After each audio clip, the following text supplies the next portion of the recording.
महाप्रभु जगन्नाथ जी के स्नान दर्शन करने का फल अनेक हैं, लेकिन एक प्रारंभिक फल यह है कि पुनर्जन्म न विद्यते।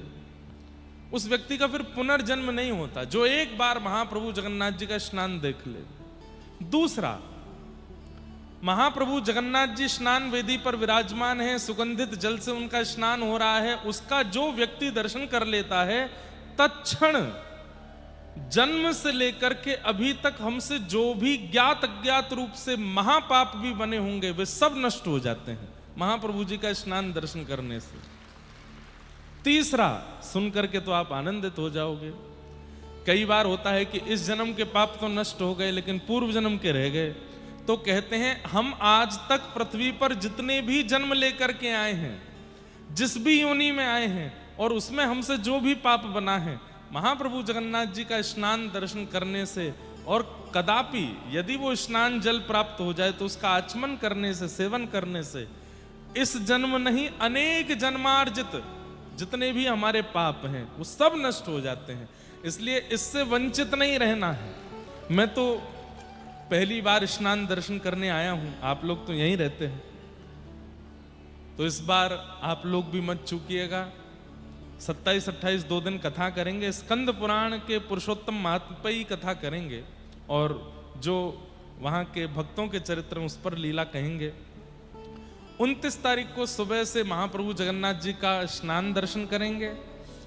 उसके बाद एक समय हम सबको बता देंगे, उस समय तक सब लोग फिर कथा पंडाल में आ जाएंगे पुरी में।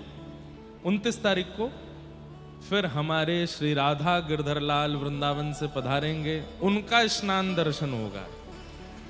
उनका भी स्नान पूर्णिमा उत्सव इस बार जगन्नाथपुरी में मनेगा, तो श्री ठाकुर जी का, लाल जी का भी स्नान उत्सव होगा, उसका आनंद लेंगे। और फिर हम लोग सब समुद्र स्नान करेंगे, वहीं कीर्तन करेंगे, वहीं आनंद करेंगे। उस दिन कथा नहीं होगी, केवल स्नान दर्शन और कीर्तन। और फिर 30 तारीख को फिर कथा होगी, सुबह के सत्र में कथा करके फिर सब लोग अपने अपने स्थान को प्रस्थान। तो कथा 3 ही दिन है लेकिन उत्सव 4 दिन का है, एक दिन केवल स्नान दर्शनार्थी। तो ये जगन्नाथपुरी का क्रम है।